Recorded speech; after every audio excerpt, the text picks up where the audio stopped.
Bom, eu quando fico para o fim acontece-me sempre isto. Fico aqui com o meu tempo muito reduzido. Vou tentar não queimar o tempo do debate.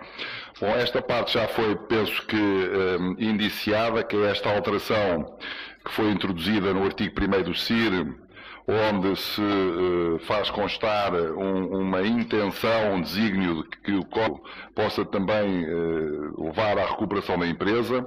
Não há mais do que isto nas alterações subsequentes, dos artigos subsequentes deste Código, a não ser uma menção no plano. Há mais à frente, a propósito do plano, também diz que tem, enfim, poderá ter virtualidade de recuperar. O resto, a estrutura do processo de insolvência é uma estrutura de execução, uma execução universal, como sabem, e foi só isto que obtivemos.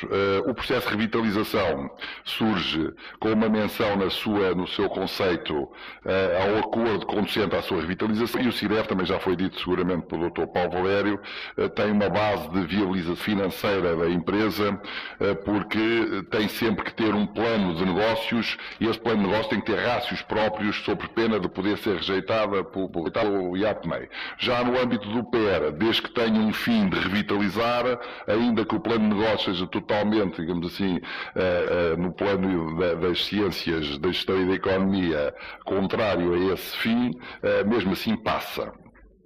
Plano de insolvência versus planos de recuperação. Vou acelerar aqui um bocadinho. Temos, por isso, os conceitos que já mencionei, e uma introdução de um artigo, do número 3, no artigo 192, que diz que o plano que se destina a prover à recuperação do devedor é designado como plano de recuperação. Vejam que a especificidade, enfim, a forma literária que o legislador usa, plano que se destina a prover à recuperação do devedor. Plano de insolvência tem um conteúdo, tem um conjunto de elementos, previdências específicas. Vamos ao fim. Previdências específicas. O que é que se pode obter por via de um plano? Contrariamente àquilo que foi, enfim, muito divulgado, de que um plano tem sobretudo uma componente económica, de natureza, digamos assim, económica, que a parte jurídica do plano é reduzida, chamo-os dois a concluir que foi porque foi mal utilizado, enfim, o CIR durante todos estes anos, porventura porque as empresas que caíam na insolvência já estavam tão degradadas que não se conseguia utilizar os mecanismos do plano para as repor no seu plano económico, mas efetivamente o plano tem a possibilidade de estabelecer redução, aumento de capital, alterações estatutárias, transição do tipo de sociedade, até a possibilidade, no caso específico, de exclusão de sócios, e ainda nas situações de saneamento, o plano por saneamento, a criação de uma nova sociedade para a qual se, enfim, transfere parte ou a totalidade da massa insolvente. Os elementos do plano, efetivamente, têm uma base muito da gestão da economia, a situação patrimonial, o plano de investimentos, a comparação entre a liquidação e a recuperação, e ainda a menção a alguns preceitos que terão que ser derrogados caso o plano proceda. Quanto ao conteúdo, sabemos, já foi mencionado, sabemos o que é que um plano tem que ter como conteúdo. Falar um bocadinho, isto era fazer uma brincadeira um bocadinho mais com tempo, mas fica assim.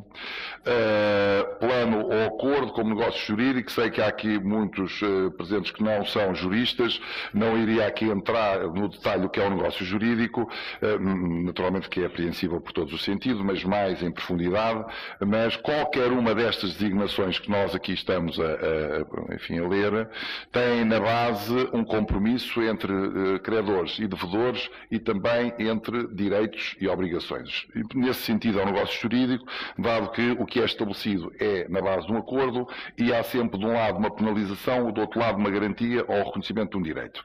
A forma é que pode ser diferente. Aqui, um acordo de recuperação da empresa é aquele acordo que visa prover à recuperação. Quando designamos acordo de estruturação empresarial, está mais ligado ao CIREV, porventura, à fusão de duas empresas, ao aumento de capital, à redução de capital, está muito associado a um plano de negócios.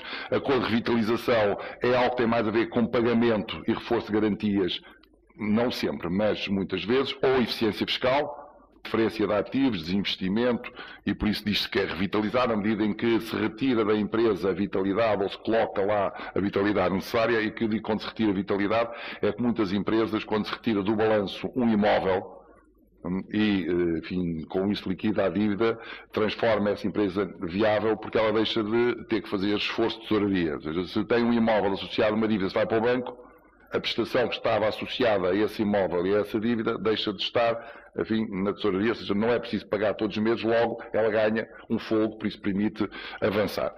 O acordo extrajudicial de recuperação do devedor, que pode estar associado ao, enfim, PER numa situação particular ou não, e o acordo de estruturação de créditos que a doutora Cristina Bogado Menezes também mencionou. Plano de liquidação da massa. O próprio plano de liquidação também tem em si um negócio jurídico, tem um acordo, porque este plano de liquidação pode ser feito estabelecido entre, por iniciativa do administrador, mas também entre os credores e o próprio devedor, que neste caso o devedor é a massa insolvente representada pelo administrador. Também aí há um negócio, também aí há alguma coisa que tem que ser acordada sob pena de não ser viável, porque nem sempre o administrador de insolvência pode liquidar como quer a empresa. Na base de cada um destes acordos temos uma racional e temos, enfim, um fim. No acordo de reestruturação é um acordo voluntário, é um acordo que é feito normalmente com alguns credores, não com todos os credores. Normalmente os credores que fazem o acordo, que promovem o acordo, que celebram o acordo, não atendem aos outros credores e normalmente visam resolver o seu problema, atendem ao quadro de créditos existentes, quer de outros credores comuns, garantidos, ou credores privilegiados, como o Estado, mas não o fazem no conjunto com esses, necessariamente, podem não o fazer necessariamente no quadro desse sistema mais amplo de créditos existentes. No acordo de recuperação de empresa, no CIREV, já temos aqui maioria, já temos aqui a necessidade da mediação do IAPMEI e por isso temos que ter aqui já uma formulação do acordo que atenda a um mediador, a alguém que pode destruir o próprio andamento do processo. Também, como disse o Dr. Paulo Valério, agora que os benefícios fiscais estão necessariamente dependentes de verificação, de reconhecimento prévio, se o processo não está bem instruído, pode ser negado esse reconhecimento prévio precisamente porque se retira do dossiê que o plano de negócios se torna, enfim, insuscetível de viabilizar aquele plano. O acordo extrajudicial é normalmente estabelecido por uma maioria de credores, é submetido ao tribunal e tem na base uma homologação judicial. Ou seja, quando entra já vai tendendo a um fim. Já se sabe que aquele conjunto de credores, à partida, está convencido que chega ao fim. Por isso, todos os outros que surjam, as reclamações que surjam, ou há surpresa, e pode haver surpresas, ou então aquilo, enfim, terminará após a homologação como se fosse um plano aprovado depois da declaração de insolvência. Só que neste caso não chega a essa fase de declaração de insolvência, mas chega-se à mesma firmeza do acordo que ocorreria se tivesse sido declarada essa insolvência. Aqui o acordo de revitalização é já no meio, no decurso, após a negociação do PER, pode ter várias saídas. O acordo de recuperação sem extinção do devedor, que é no artigo 195, com a extinção do devedor, que no artigo 162, e ainda o plano de insolvência com saneamento por transmissão. Este plano de insolvência com saneamento por transmissão, que está aqui no artigo 199, é algo que tem uma componente de reestruturação empresarial, na medida em que se empresarial a partir da massa insolvente, mas não deixa de ser uma reestruturação empresarial. E por vezes o que acontece é que as empresas, perdendo os seus quadros, perdendo a sua estrutura de gestão, já não está apta a pensar este tipo de coisas. E quando aquilo entra na insolvência, acabou. É um bocadinho como perder o médico de família. Depois de se perder o médico de família que acompanhou o doente, sendo ele já antigo, com pouca vitalidade, por vezes troca-se os medicamentos, lá vai o velhote para o outro lado, só porque levou 2 comprimidos em vez de um que o tinha aguentado alguns anos. Acontece nas empresas. Onde elas precisavam dos melhores quadros, dos melhores pensadores, normalmente falta o dinheiro e o único que se mantém é o advogado na esperança que no final ainda sobra alguma coisa, porque o diretor financeiro, o gestor especializado, tudo desaparece, só o advogado é que acompanha o velório.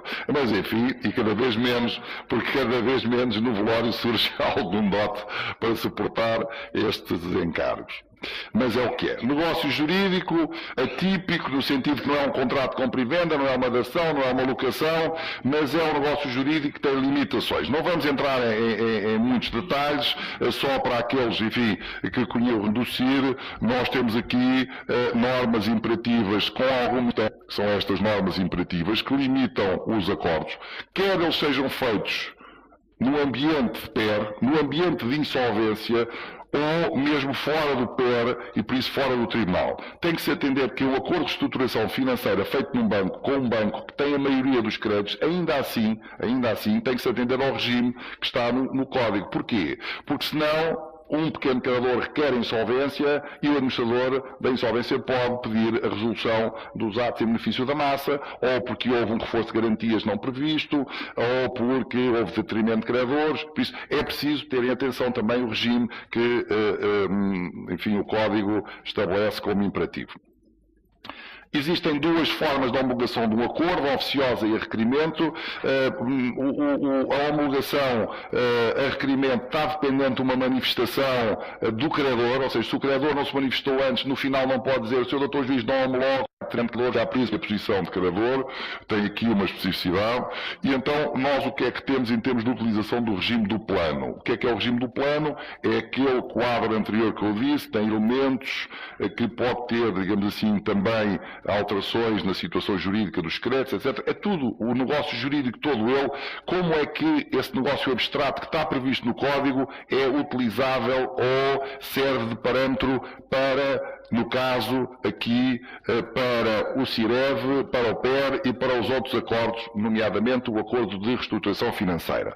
Demos aqui uma indicação de que para os outros é indicativo, para o PER supletivo e para o CIREV também supletivo. Eu, na primeira vez que fiz este PowerPoint, ou fiz, ou pelo menos sugeri que fosse feito, eu tinha posto aqui para o CIREV que fosse, eu digo sugeri porque estas bolas eu seria incapaz de fazer estas coisas todas redondas, não sei fazer isso.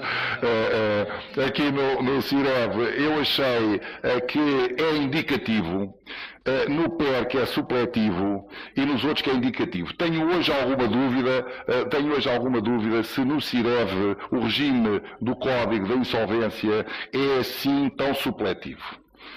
Inicialmente, a ideia é que aquilo que hoje está no PER estivesse no CIREV, mas falhou, não se conseguiu colocar lá aquilo, e por isso a revitalização que era feita no CIREV foi feita por razões políticas, digamos assim, num ambiente incubado no Código. É desde o aborto, na medida em que aqueles conjuntos de artigos nada têm a ver com o resto, e nem o título do Código serve à revitalização, mas infelizmente foi assim que foi, e por isso eu acho que o CIREV não bebe nada ou pouco bebe daquilo que está no Código da Insolvência. Mas é uma opinião, é algo que mereceria melhor estudo, e por isso ficou só tremenda a história de, enfim, transmitir à plateia. Garantias de ilegalidade do acordo, que é alguma coisa que para nós advogados, sobretudo os advogados que trabalham com credores, é mais fácil. Nós temos esta possibilidade de trabalhar com devedores e credores, o que já é bom. Que nos, enfim, aflige, que garantias é que eu tenho que aquilo que estou aqui a acordar com o devedor, que aquilo que estou aqui a acordar no âmbito de um processo de insolvência, efetivamente não recua, não vem chatear, não vem aqui, enfim, desfazer o negócio. E isso é muito importante, porque alguém que faz o negócio mesmo com o administrador de insolvência, depois de uma declaração de insolvência, tem que ter a certeza que amanhã, se comprar um imóvel, não vão lá reclamar defeitos a quem comprou o imóvel, na medida que ele o comprou numa má solvente. Isso, a resposta é, não, já morreu.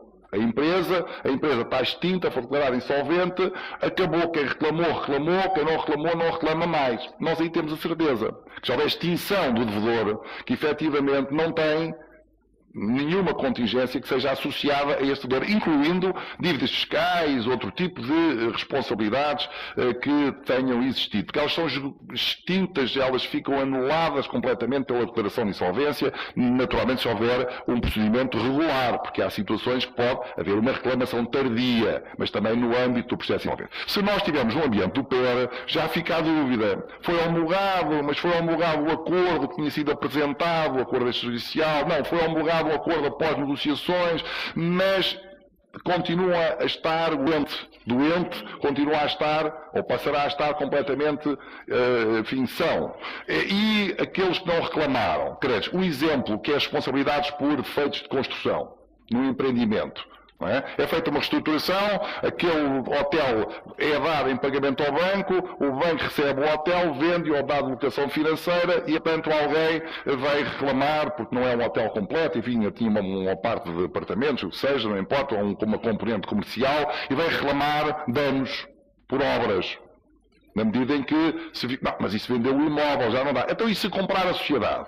E se o banco, em vez de ter admitido extinguir a dívida por uma dação, no plano, no PER, disse não, eu entro no capital e vou converter créditos em capital, uma solução qualquer em que se mantém a entidade jurídica e o bem dentro dessa entidade jurídica. Pode, quem comprou uma parte desse empreendimento reclamar do promotor que esta sociedade submeteu ao PER danos de construção? Houve um incêndio, pode reclamar as responsabilidades decorrentes do incêndio por culpa de quem? Fica aqui a dúvida. Tem oposição do juiz, homologou o juiz homologou os acordos, por isso houve uma reclamação de créditos, mas houve uma reclamação de créditos efetiva ou foi só a reclamação de créditos efeitos do PER? Essa reclamação de créditos esgotou. Em absoluto, não houve declaração de insolvência. É duvidoso. Quando se cai no CIREV, aí é que não há dúvida nenhuma. Qualquer acordo feito no CIREV, a não ser que tenha requerido a homologação judicial, logo quem representa um credor diz logo, pois, e que certeza é que eu tenho que é assim, com altas contingências. E isto e aquilo e aquilo. Por isso nós aí realmente temos mais dificuldade em nos acolher o credor. No ambiente de estruturação financeira, ficamos só as garantias. Por isso, um acordo de estruturação financeira normalmente tem garantias de cumprimento do acordo. Não é garantias das obrigações contraídas no acordo.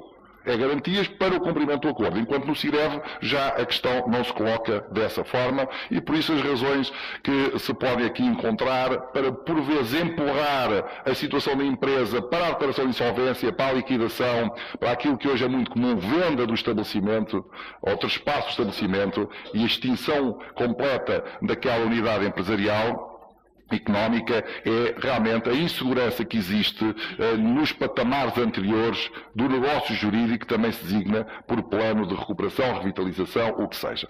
Merece a lei alguma alteração para dar tranquilidade aos credores? Eu penso que sim, era um grande benefício e julgo mesmo que o legislador, ao ter dado os benefícios fiscais que deu no último orçamento, pretendeu apontar para que se pode fazer isso no PER, para que declarar insolvência, nós também damos os benefícios no PER. Porquê é que não o disse que também dá no CIREV? Não disse porque o CIREV realmente é uma coisa que vai ser absorvida pelo ambiente do PER. Não tem hipótese nenhuma, que ele não pode sobreviver, não se atreveu a dar ao PER, ou a dar os benefícios no PER, iguais àqueles que dá no CIREV, embora sejam iguais, são dependentes de reconhecimento e já não foi mal.